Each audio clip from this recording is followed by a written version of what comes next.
آپ کے دو صحافی انہوں نے باضابطہ طور پہ، ایک نے تو اسرائیل کے چینل کو انٹرویو دیا اور اس کے علاوہ دو نے اپنے ٹویٹر اکاؤنٹ پہ یہ ٹویٹ کی، اپنے سوشل میڈیا پہ بتایا کہ اسرائیل کو ابھی ہمیں بھی ایکسیپٹ کر لینا چاہیے، تسلیم کر لینا چاہیے۔ یہ کوئی بری بات نہیں ہے جو انہوں نے کی، زیادہ بری بات یہ ہے کہ اسے ابھی تک روکا کسی نے، کسی نے آج تک شٹ اپ کال نہیں دی، کسی نے آج تک ریاستی ادارے نے یہ نہیں کہا۔ عموماً ہم جہاں پہ جاتے ہیں کوئی لوکل سطح کے چھوٹے موٹے فرشتے آتے ہیں وہ نوٹ کرنے کے لیے، لیکن مسئلہ یہ ہے کہ وہ اتنے چھوٹے ہوتے ہیں کہ ہمارا صحیح پیغام اپنے بڑوں تک پہنچا نہیں پاتے، وہ چگلیاں جا کے کر آتے ہیں نوکری پکی کرانے کے چکر میں۔ لہٰذا میں یہ درخواست کروں گا کہ تھوڑے بڑے فرشتوں کو بھیجا کرو جن میں اتنی سینس ہو کہ وہ سمجھ جائیں کہ یہ اگلا بندہ کہنا کیا چاہ رہا ہے، یہ پاکستان کے بھلے کی بات کر رہا ہے، کوئی غداری کی باتیں نہیں کر رہا۔ اگر اسرائیل کو تسلیم کر لیا جائے تو اس پہ ڈیبیٹ کی جا سکتی ہے کہ تسلیم کرنا چاہیے یا نہیں کرنا چاہیے۔ جب کسی چیز میں یا آ جاتا ہے نا کہ مانو یا نہ مانو، اس کا مطلب ہے فتنے کی جڑ پیدا ہو چکی ہے، وہ بیج بو دیا گیا۔ وقت یو اے ای سے سینکڑوں پاکستانیوں کو پاکستان واپس بھیج دیا گیا ہے۔ سعودی عرب سے آپ کا اقامہ مہنگا کر دیا گیا، لوگ 90% نے اپنی فیملیز کو واپس بھیج دیا، باقی خود بھی واپس آ رہے ہیں اور ہیلے بہانوں سے وہ آپ کو واپس بھیج رہے ہیں۔ انہیں آپ سے سستی لیبر جو ہے وہ بنگلہ دیش سے مل جائے گی، آپ سے زیادہ سستی لیبر انہیں انڈیا سے مل جائے گی۔ اور یہ سارا کچھ کیوں کیا جا رہا ہے؟ یہ وہ انٹرنیشنل پریشر ہے جو آپ پہ ایگزرٹ کیا جا رہا ہے کہ اگر آپ اسرائیل کو تسلیم کر لیں گے تو حالات بہتر ہو جائیں گے، ادروائز نہیں۔ یو اے ای نے ایکسیپٹ کر لیا اسرائیل کو، آپ کا ایم این اے یا ایم پی اے یا آپ کا سینیٹر یا آپ کا بیوروکریٹ یا کوئی اور آفیسر اس ملک سے باہر اگر سب سے سستے پیسوں میں، سب سے کم پیسوں میں کہیں عیاشی کے لیے جا سکتا تھا تو وہ دبئی جاتا تھا۔ اب وہی فحاشی کے اڈے متحدہ عرب امارات میں بنیں گے، اسرائیلی عورتیں سپلائی کی جاتی۔ کہ ایک دور تھا جب یہ نئے نئے موبائل آئے تھے کیمرہ والے، تو اس وقت جو بھی لوگ ملک سے باہر دورے پہ ڈیلیگیشنز جاتے تھے انہیں موبائل گفٹ کیا جاتا تھا، اور اس میں وہ چپس لگی ہوتی تھیں جس میں سارا ڈیٹا آپ کا ریکارڈ ہوتا ہے کہ آپ بیگم صاحبہ کو کیا بات کر رہے ہیں۔ ہمیشہ تو آپ نے پیاز ٹماٹر لانے والی باتیں نہیں کرنی ہوتی بیگم کے ساتھ، ظاہر ہے وہ ساری باتیں ریکارڈ ہوتی ہیں۔ اس کے علاوہ کس خاتون سے کیا بات ہو رہی ہے، ظاہر ہے وہاں سارے تو آپ کے وہ شیخ الحدیث تو بیٹھے نہیں ہوتے اداروں میں، ہر قسم کا بندہ بیٹھا ہوتا ہے۔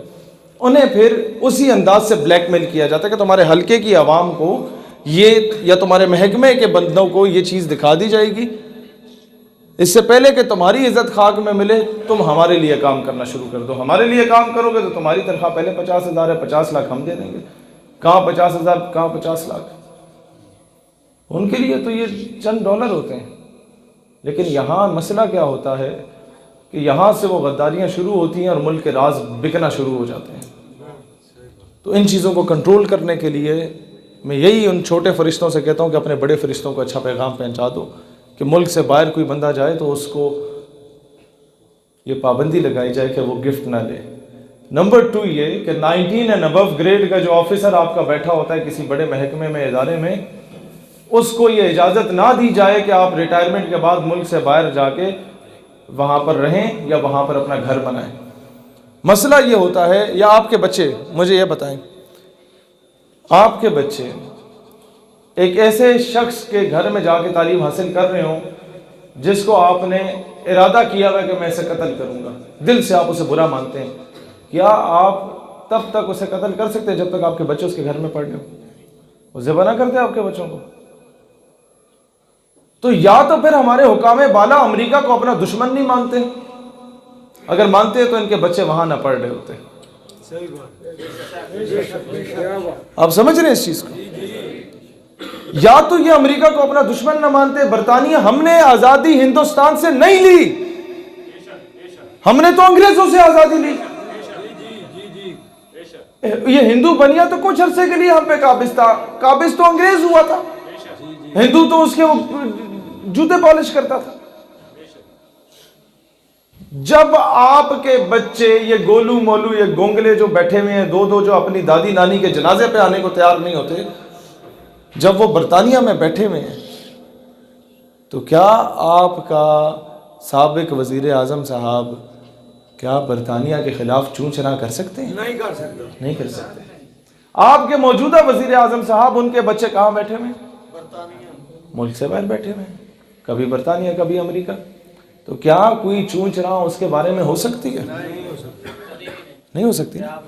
تو یہ 2-3 قراردادیں پیش کروانا آپ لوگوں کی ذمہ داری ہے. ایم ایل اے صاحب کے پاس جاتے ہیں نا، ساڈا منڈا بھرتی کرا دو، جاتے ہیں نا. حقیقت آپ نے ووٹ دیا، آپ نے اس پہ احسان کیا، اس کے آگے پیچھے گاڑیاں جو آپ کی وجہ سے ہے نا. دیکھیں آج فرانس نے گستاخی کی ہے نا، اس سے پہلے ہالینڈ نے گستاخی کی، اس سے پہلے نیوزی لینڈ میں گستاخی، اس سے پہلے ڈنمارک میں گستاخی، اس سے پہلے ناروے میں، سلسلہ چلتا رہا، اس سے پہلے امریکہ میں. اس کا مستقل حل کیا ہے؟ غیرت مند قیادت کب آئے گی آپ کے پاس؟ 2-3 قراردادیں آپ نے پیش کروانی ہیں اور منظور کروانی ہیں. اس کے لیے آپ کو ایک قربانی دینی پڑے گی. آپ میں سے تقریباً ہر بندہ گیا ہوگا ایم این اے کے پاس، میرا بچہ، میرا بھتیجا، میرا بھانجا بھرتی کرا دو. 1-2 کے بھرتی ہوئے ہوں گے، باقیوں کو لارا ہی ملا ہوگا نا. اسی طرح لہٰذا لارا لگوانے سے بہتر ہے انہیں کو ایم این اے صاحب آج ہم اپنا بیٹا بھرتی کرانے نہیں آئے، ایم این اے صاحب آج ہم اپنے گلی پکی کرانے نہیں آئے، ایم این اے صاحب آج ہم قیمے والا نان کھانے نہیں آئے، آج ہم بریانی کی پلیٹ پہ بکنے کے لیے نہیں آئے، ایم این اے صاحب آج جو ہے ہم گلی نہیں پکی کرائیں گے، آج ہمارے گاؤں میں گیس نہیں لگتی، ٹھیک ہے ایم این اے صاحب نہیں لگے، کوئی مسئلہ نہیں ہے، ہمارے پیو دادے گیس کے بغیر بھی زندہ تھے نا، تو بعد میں بھی زندہ رہ لیں گے، کوئی موت نہیں پڑتی انہیں. ہاں ہونی چاہیے، اچھی بات ہے، ہمارا حق ہے، لیکن فی الحال ہم اس کے لیے نہیں آئے. بجلی آتی یا نہیں آتی یہ ایک سیکنڈری چیز ہے. آپ ایک قرارداد ذرا جا کے پیش کرائیں کہ 19 گریڈ سے بڑا جو آفیسر ہوگا وہ ریٹائرمنٹ کے بعد نہ باہر رہے گا، نہ اس کے بچے ڈیورنگ ہز ڈیوٹی وہ باہر جا کے تعلیم حاصل کریں گے، اور امریکہ میں تو بالکل بھی نہیں. نمبر 2 ایک قرارداد پیش کروائیں جس کے بعد شاید ہمارا واپس جانا بھی مشکل ہو جاتا ہے اس طرح کی باتیں کرتے وقت، یا آپ کے کالے ڈالوں والے یوں جا کے ہمارے آگے سے گزرتے ہیں. وہ قرارداد یہ پیش کریں بیوروکریسی میں قادیانیوں کی بھرتی پہ پابندی ہونی چاہیے. آپ کے سارے جو ملک سے یہ جس طریقے سے گھسے ہوئے ہیں نا آپ کے، دیکھیں میں اکثر لوگوں کو کیوں کہتا ہوں، ابھی میں جہاں وہ انکل کے پاس بیٹھا ہوا تھا کیا بات ہوتی تھی کہ اپنے بچوں کی اچھی تربیت کر کے انہیں محکموں میں اداروں میں بھیجیں. میں نے 22 نومبر کو پنڈی میں جلسہ کیا ہمارے نوجوانوں نے، تو میں نے ایک بڑی اوپنلی بات کی تھی، اس کے بعد ہمیں بڑا کچھ سننے کو ملا. میں نے کہا اپنے بچوں کو ISSB کرائیں، CSS کرائیں، انہیں محکموں میں اداروں میں بھیجیں، فوج میں بھیجیں، تاکہ 20 سال کے بعد جب وہ کسی مقام پہ پہنچے تو کسی اچھے سیاستدان کو الیکٹ کر کے لائیں. تو سارے ہنس پڑے کہ نہیں یار یہ آپ کیا. میں نے کہا سچ ہے. اور یہ صرف یہ کوئی بری بات نہیں ہے، یہ ہر ملک کی ایجنسی کی ذمہ داری ہوتی ہے کہ وہ اچھی قیادت لے کے آئے، لیکن اگر کوئی بندے کا پتر بیٹھا ہو تو اسے لے کے آئے نا. مین پولیٹیکل پارٹیز میں کوئی چہرہ ہے ہی نہیں تو وہ جو سب سے کم برا ہوتا ہے اسے اٹھا کے وہاں پر لے آتے ہیں. اب صورتحال کیا ہے؟ یہ 2 قراردادیں ہوگی، آپ سمجھ رہے ہیں اس چیز کو. تیسری ایک چیز، ایک لیٹر ہم لوگوں نے نکلوانا ہے تمام فورسز کے چیف سے اور وزیر اعظم سے اور چیف سیکرٹری اور پرنسپل سیکرٹری، جتنے جس کے اندر سارے بیوروکریٹ فوجی افسر. یہ چیزیں کچھ آپ لوگوں میں سے لوگوں کو نئی لگ رہی ہوں گی کہ پتہ نہیں کی گلا کر رہے ہیں، اسی سوچ رہے سنے سانو آ کے واقعی سنائے گا. واقعی سنانے والا دور گیا کہ پیر صاحب نے پھوک ماری سی تو 6 جن اڑ گئے سن. نہیں. اب لوگ ہم سے پوچھتے ہیں بھائی جان پیر صاحب نے تو پھوک ماری سی تو جن اڑ گئے سن، تسا کی کیتا ہے؟ تو ہم جو یہ پیغام مسئلہ وہ آپ کو دینے آئے ہیں وہ یہ ہے کہ یہ قرارداد آپ نے پاس کروانی ہے کہ آپ کے اعلیٰ اداروں میں کوئی بھی شخص وومنائزنگ میں عورت کے ساتھ یا شراب پیتا ہوا پکڑا گیا تو اس کو فی الفور اس عہدے سے برطرف کیا جائے گا. میں آپ کو ایک وجہ بتاتا ہوں. ملک میں کرپشن اور بزدلی کے سب سے بڑی وجہ کیا ہے؟ ایک آفیسر کی جو تنخواہ ہوتی ہے وہ کسی بھی محکمے کا ہو، ادارے کا ہو، وہ شروع ہوتی ہے 17ویں گریڈ کا ہے تو 40-45 ہزار سے 50 ہزار سے، وہ 22ویں گریڈ تک پہنچے گا نا تو اکثریت کی تنخواہ 2 لاکھ 2.5 لاکھ ہوتی ہے بس. اور کہیں گے 2 لاکھ 2.5 لاکھ بڑی شے ہوتی ہے، کچھ بھی نہیں ہوتا. میں آپ کو بتاتا ہوں، جو اکثر افسران ہیں وہ 18ویں 19ویں گریڈ تک مشکل سے مر مر کے پہنچتے ہیں. اب ان کی تنخواہ جو ہوتی ہے وہ 1,00,000 1,50,000 ہوتی ہے.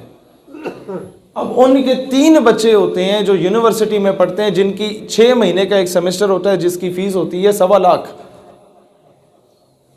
اور بیگم کو جو انہوں نے کپڑے لے کے دینے ہوتے ہیں وہ الگ ہوتے ہیں. بچوں کی پارٹیاں ان کے اسکول کا خرچہ وہ الگ ہوتا ہے. بچوں کو 3 بچے ہیں تو تینوں کی الگ گاڑیاں ہوں گی, ان کا خرچہ الگ ہوتا ہے. گھر میں 4 AC لگے ہوتے ہیں, ایک اپنے کمرے میں, 3 بچوں کے الگ الگ کمروں میں, ان کا خرچہ الگ ہوتا ہے. 30-40 ہزار بجلی کا بل آتا ہے. اور یہ آتا ہے, ہر صورت آتا ہے, کیونکہ ہم اس سسٹم میں پلے بڑھے ہیں. تو یہ جو وومنائزنگ میں, جو یہ غلط کاریوں میں, جو یہ بدکاریوں میں جو عورت کے ساتھ جا کے پیسہ لگا کے لاتے ہیں, تو یہ عورت بھی اپنے ٹائپ کی لاتے ہیں جناب عالی.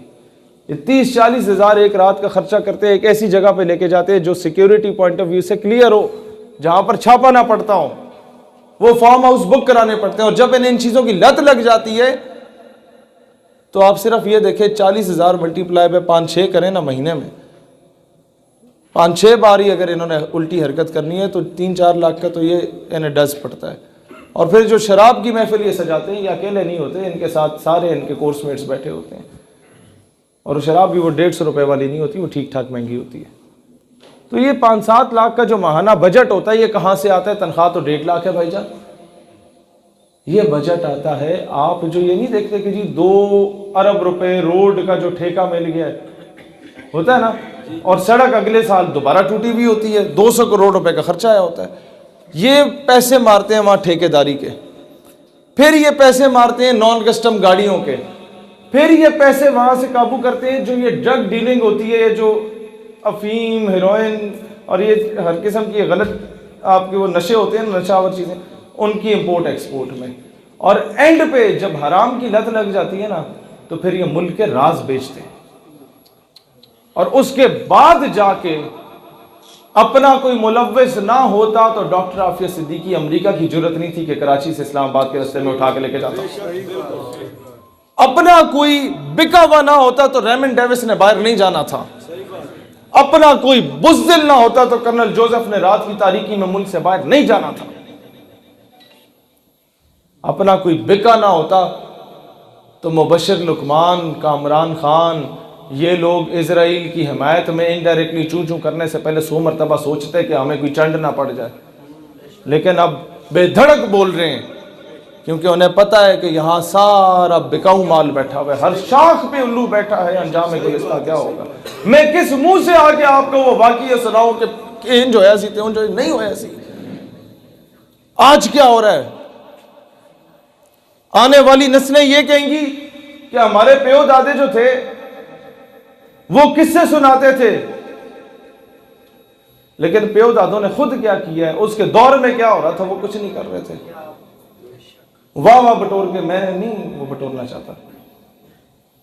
پچھلے 6 سال سے آپ کو بتایا نا غازی علم الدین شہید رحمۃ اللہ علیہ نے کیا کیا. اب کیوں نہیں بتا رہا؟ کیونکہ اب مجھ سے سوال ہوگا, بھائی جان انہوں نے تو کیا, تم نے کیا کیا؟ پہلے ہر بار آ کے بتاتا تھا نا کہ غازی عامر چیمہ نے یہاں سے وزیر آباد سے اٹھ کے کیا کیا. اب کیوں نہیں بتا رہا؟ کیونکہ سوال ہوگا کہ بھائی جان تم نے تقریروں کے علاوہ کیا کیا. لہٰذا یہ سسٹم کو چینج کرو تاکہ کسی کو عامر چیمہ بننے کی ضرورت ہی نہ پڑے, گستاخ کی جرت ہی نہ ہو کہ وہ اس طرح کی حرکت کرے. دنیا کو یہ باور کرانے کی ضرورت ہے کہ دنیا کا سب سے بڑا اگر کوئی فراڈ ہے تو وہ اقوام متحدہ ہے. وہ میں آپ کو ایک مثال دیتا ہوں. آپ کے پنڈ میں 5 چودھری ہیں, 5 زانی شرابی ہیں, اور آپ کے پنڈ کے جو شورا بیٹھتی ہے وہ ہر گھر کا ایک بندہ اس شورا کا حصہ ہوتا ہے. 6-7 بندے ہیں گھر میں, ایک بندہ شورا کا حصہ ہے. وہ فیصلہ کریں گے کہ جناب گاؤں میں مسجد پہ 1.5 لاکھ روپے کا خرچہ کرنا چاہیے, اس کا صحن شہن ٹھیک کرنا چاہیے. لیکن وہ جو 5 چودھری ہیں ان کے پاس ویٹو پاور کا اختیار ہے کہ اگر وہ کہہ دیں, ان میں سے ایک بھی کہہ دے کہ نہیں, تو اس کا مطلب ہے نہیں, وہ 100,000 بندوں کی جو شورا ہے وہ گئی, بھاڑ میں گئی. تو مجھے یہ بتائیں ان 1000 بندوں کی شورا کا کوئی فائدہ ہوا؟ نہیں ہوا نا. ان 5 چودھریوں میں سے کوئی ایک بھی مکر جائے تو کیا معاملہ. تو اس پوری شورا کی جو کمیٹی ہے مجلس شورا کا کوئی فائدہ؟ اقوام متحدہ ایسا فراڈ ہے کہ دنیا کے 250 ممالک اگر کہہ دیں کہ فلسطین جائز ریاست ہے اور اسرائیل ناجائز ریاست ہے تو وہ 5 چودھری ہیں، جن میں سے ایک امریکہ، دوسرا برطانیہ، تیسرا چائنا، چوتھا فرانس اور 5واں رشیا۔ ان 5 میں سے کوئی ایک بھی کہہ دے کہ نہیں اسرائیل جائز ریاست ہے تو 250 ممالک گئے بھاڑ میں، جو اس نے کہہ دیا وہ صحیح ہے۔ تو یہ فراڈ ہے کہ نہیں ہے؟ فراڈ ہے۔ تو اقوام متحدہ دنیا کا وہ سب سے بڑا فراڈ ہے، لیکن ہم لوگ اس چیز کو تسلیم نہیں کرنا چاہتے۔ اقبال ہمیں جھنجھوڑ کے کہتا تھا یورپ کی غلامی پر رضامند ہوا تو، مجھ کو گلہ تجھ سے ہے یورپ سے نہیں ہے۔ مسئلہ یہ ہے کہ آپ جب تک ایک پیپر اٹھا کے کسی کے گھر میں نہیں جاتے کہ مجھے تمہارا نوکر بننا ہے، وہ آپ کو نوکری نہیں دے گا۔ تو جب تک آپ امریکہ کے گٹوں میں بیٹھ کے بوٹ پالش نہیں کرتے تو وہ بھی آپ کو نوکر نہیں بناتا۔ امریکہ تم پہ ظلم نہیں کرتا، تم خود جاتے ہو کہ مجھے ڈالر دو، میں تمہیں اپنی بیٹی دینے کو تیار ہوں۔ ہمارے پچھلے 20 سالوں کی تاریخ اس بات کی گواہ ہے۔ یہی تو ہوا ہے۔ ریمن ڈیوس کیوں جا کے لکھتا ہے کہ $5 $10 کے پیچھے پاکستانی اپنی ماں بیچنے کو تیار ہے؟ تو میں آ کے کیوں آپ کے ساتھ فراڈ کروں کہ 5 گھنٹے کا میں سفر کر کے آؤں، 5 گھنٹے سفر کر کے جاؤں اور صرف آپ سے بولوں وہ نعرہ لگاؤ زندہ باد مرد آباد؟ نہیں نہیں نہیں نہیں نہیں نہیں۔ تاجدار ختم نبوت زندہ باد حقیقی معنوں میں ہم اس وقت کہہ پائیں گے جس دن ایڈیشنل ڈائریکٹر جنرل FIA ابو بکر خدا بخش جو کہ قادیانی اپوائنٹڈ ہے وہ اپنے منصب سے اتر جائے گا۔ آپ مجھے سچ بتائیں، آپ میں سے کتنوں کو پتا تھا یہ بات؟ نہیں پتا تھا نا؟ تو یہ ہمارے سسٹم کی نالائکی ہے کہ ہم نے اپنے لوگوں کو نہیں بتایا۔ اس ملک کے 99% لوگوں کو نہیں پتا، جنہیں پتا ہے وہ بھی ہمارے نوجوانوں کی وجہ سے پتا چلا۔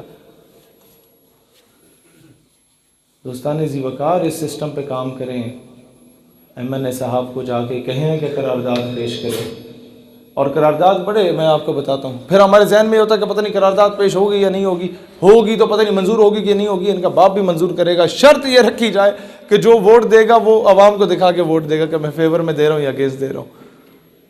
یہ اونچ نیچ کرے تو صحیح نا، عوام انہیں گھر میں نہیں گھسنے دے گی۔